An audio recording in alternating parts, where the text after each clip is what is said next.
What's up, NBA fan? What's up, all sports fans? This your boy JB, host of the Behind the Bench podcast networking channel, giving a shout out to the rest of the crew: Shad, Kelvin, Jermaine, KB Film Room, Big Dog, Talk Sports. That's right, that's right.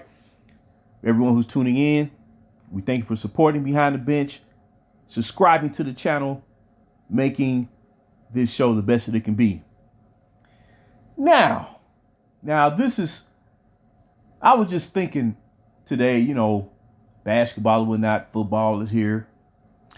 And what triggered this video, ironically, is a video I did yesterday about the head coach of the Philadelphia Eagles, Nick Sirianni, who, blew that game for his team when all he had to do was play the percentages and basically run the clock out and they win the game. So, and they went on to lose that game Monday night versus the Atlanta Falcons. So it got me to thinking, man. I'm just kind of, chilling out, and all of a sudden, Phil Jackson, just popped into my mind, and I was sitting there thinking, man. I was like, man, Phil Jackson, man. The Zen Masters, they call him, man. And I started thinking about his career, and I would say historically, by the time he stopped coaching in the NBA, he was consensus-wise considered the greatest coach to ever participate in this league.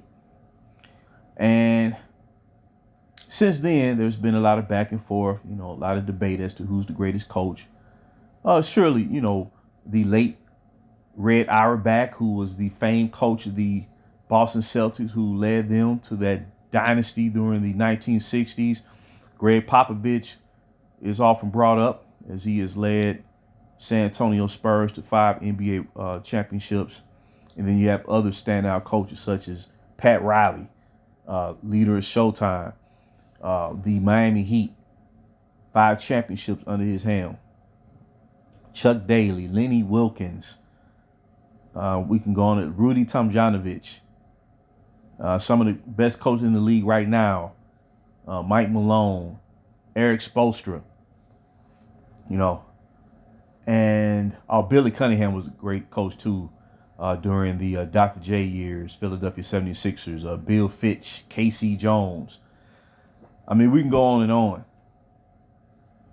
And I started thinking about Phil Jackson, man, and, because we are in the era of tear down culture, disregarding the past. And I said, you know what I'm going to do?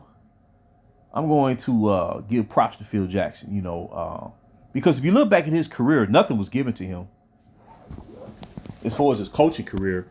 And a lot of times, Phil Jackson, he played in the NBA mainly as a reserve coming off the bench for the New York Knicks during the 70s, as they won 2 championships during that decade, 1970 and 1973.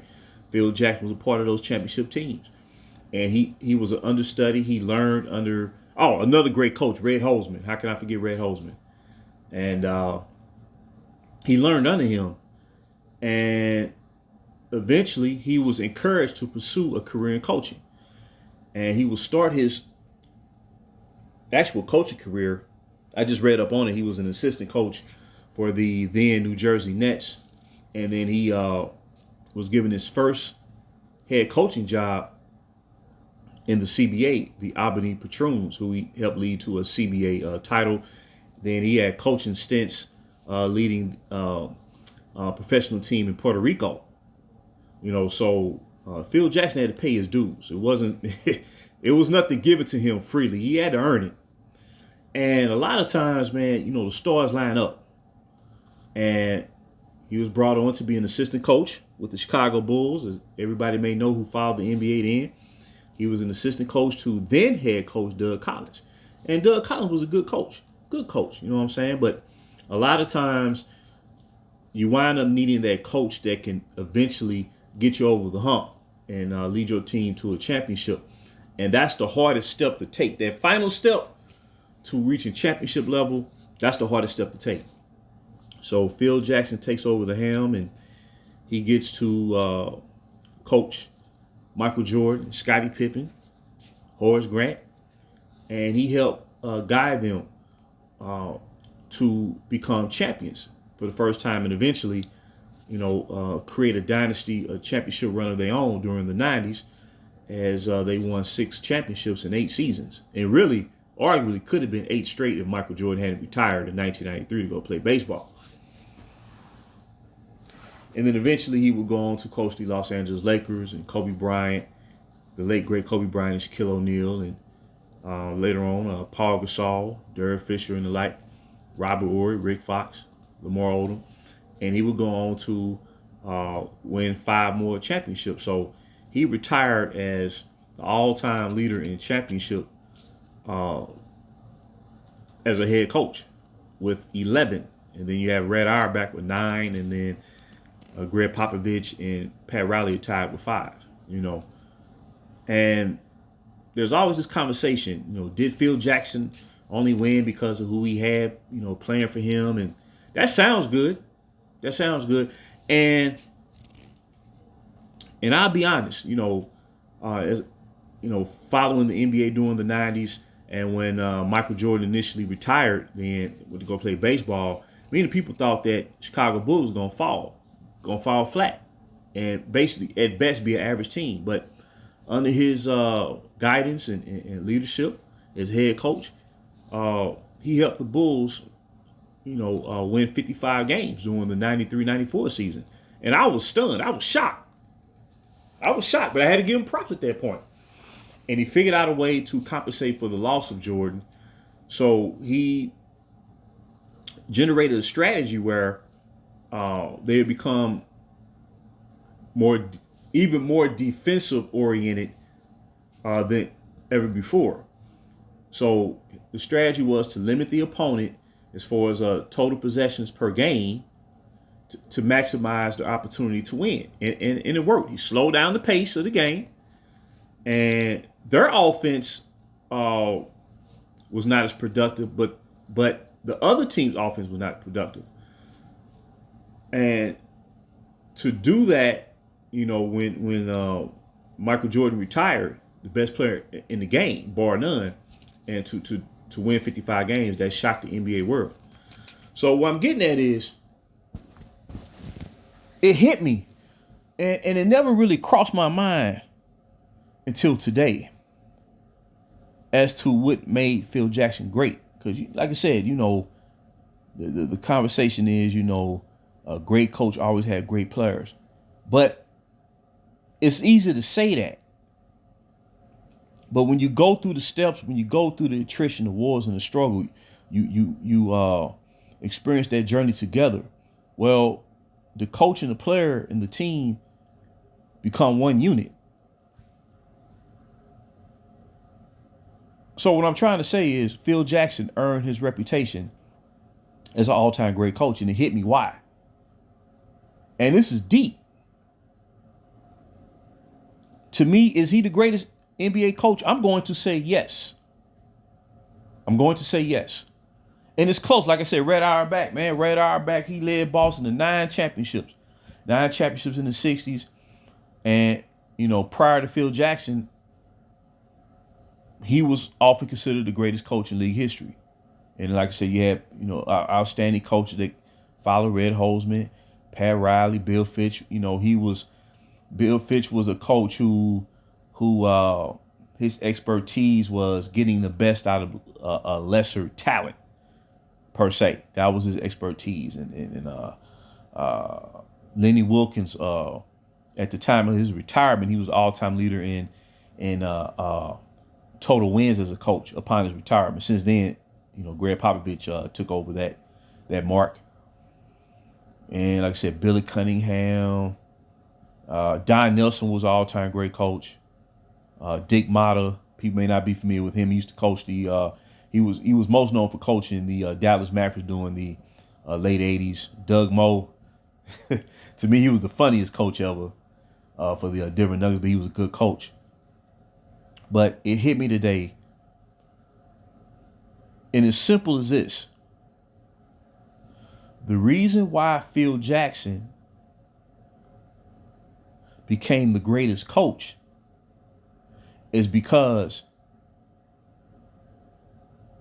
he had the opportunity to coach the greatest player.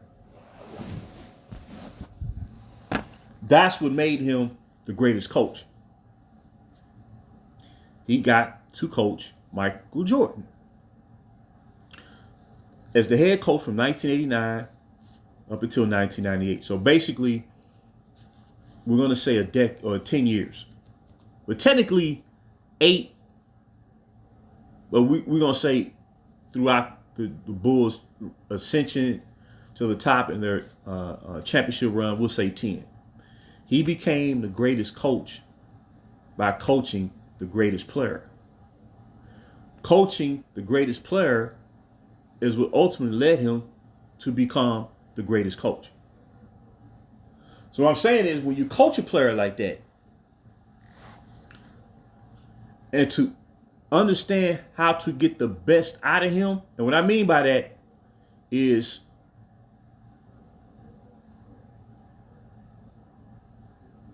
showing Michael Jordan, how he can not only reach his potential individually within himself, but also serve as an anchor to elevate his teammates. Not saying that Jordan didn't do that prior, but in terms of absolute greatness, coaching Jordan game in and game out, Phil Jackson will come to understand how to ultimately lead him and the rest of the team to championship glory year after year after year. Coaching the greatest player gave Phil Jackson the insight how to identify which role that every other player on the team can best fulfill or carry out. Michael Jordan made that possible. You see what I'm saying? So, how can I put this? Going through the steps of playing the Detroit Pistons, initially, Doug Collins was the coach, but there was something missing. And it wasn't because Jordan was playing bad or he didn't come through, because he put the fear of God in the Pistons. Contrary, to what all-time great Isaiah Thomas says these days, when you see their expression and body language on the court in the heat of competition, you knew that the Pistons was like, thank God we was able to beat him. It was one of them type of deals. But Phil Jackson, as the assistant coach, was able to see the dynamic of what it was going to require to coach the greatest player while simultaneously tapping into the potential of each other player on the team, particularly the starting five, to where they could play their role, because that's all that was needed. But often that's the hardest part. That's where chemistry is so vital to a team, particularly a basketball team. Phil Jackson understood how to shape that. And that's the essence of his greatness. So by coaching the greatest player for 10 years, he took that experience and was able to facilitate that and help elevate the Lakers, particularly Kobe Bryant and Shaquille O'Neal, help them cross that final hurdle to championship glory. That's why when Phil Jackson was hired as the Lakers coach, Laker fans such as myself, I was thrilled, because I'm like, wow, he got to coach Michael Jordan. What I'm trying to say is, it wasn't that he had Jordan You know, they say, oh man, the only reason Phil Jackson won is because he had Jordan, had Pippen. No, it wasn't because he had Jordan, had Pippen. It's because he coached Jordan. It's a difference. It's a difference. So when they say, well, Michael Jordan couldn't win without a great coach, well, remember, no great coach starts off as a Hall of Famer, just like as a player. You become that level of recognition and stature through years and years and years and years and years of success, particularly over a 10-year period. That's usually how Hall of Fame status was determined. So in closing, what I'm trying to say is Michael Jordan brought the best out of Phil Jackson to help him become the greatest coach, in my estimation, in league history. Then he took that experience, built on that, and became an all-time figure for the Los Angeles Lakers franchise, to where your best coaches, Laker history, Phil Jackson, Pat Riley. I mean, it's really as simple as that. Come down to them two. But Phil Jackson, his energy, man, is that of wisdom and patience, understanding how to tap into the potential players, man. Working together as one. And what was great about Phil Jackson is, if you notice, when his team faced a deficit, he didn't call a lot of timeouts. He would let them figure it out. That sounds simple. That's very hard to do as a coach, because when you see your team going down by, double digits or whatnot, and you see the other team gaining momentum and you kind of losing way, you're losing traction, a coach often calls a timeout. Phil Jackson really didn't do that a lot. He let them figure it out, especially by the time he became head coach of the Lakers. But like I said, the man went on to, he has the greatest winning percentage, where he had the greatest winning percentage in playoff history. I think Steve Kerr now has that mark as far as greatest winning percentage as head coach, but he hasn't coached as many playoff games as Phil Jackson. But nonetheless, Phil Jackson, 11 NBA World Championships, 6 titles as head coach of the Chicago Bulls, 5 titles as the head coach of the Los Angeles Lakers. And I tell you what, this is how great he was. Even when he retired and stepped down in 2011, when there was rumor that the Lakers were going to rehire him for a third time, fans got excited once again. We had a smile on our faces. Now, it didn't work out because they hired somebody else. But at the end of the day, we all know who Phil Jackson is and what he meant to the coaching ranks. And him, along with the help of Tex Winter, offensive coach for the Bulls, that helped implement that triangle. He said it takes about a year for players to really get comfortable operating in that triangle. But, Phil kept pressing it, kept, encouraging Michael, just stick with it, because the offense wasn't instilled. It wasn't installed to help elevate Jordan's production. It was for Michael to get the most out of the rest of his teammates from an offensive perspective, particularly Scottie Pippen. Because as you see, once they implemented the triangle, his scoring average started to increase. It went from 16 to 17, and then like 22. And then after that, he was always around that 18 to 20 mark. You know what I'm saying? But Phil Jackson, he may be seen as overrated, but it's not an accident that you get to coach and be the leader of 11 championships. That's not an accident. And he paid his dues because he started from the bottom and worked his way up. He started in the CBA, then coached like in Central America, South America. He paid his dues before he became head coach of the Bulls. So I always respected it about Phil Jackson. And he worked his way up, and he became, as they call him, the Zen Master. It's as simple as that. So I just want to drop that nugget, man. Like I said, man, this teardown culture is really at the end of the day, it's depressing. But when you look at someone's accomplishment like that, it should inspire you to at least try your best and try to reach your potential. That's what Phil Jackson did as head coach. Plus, man, the guy, you know, he was a very prominent figure with the shoulders, man. He was taller than the players he coached outside of Shaq. or Bill Cartwright, somebody like that. But nah, man, he commanded the respect of his players, and that's the sign, that's the mark of being a great head coach. So I just want to drop that nugget. Until next time, this is JB for BTB, Behind the Bench.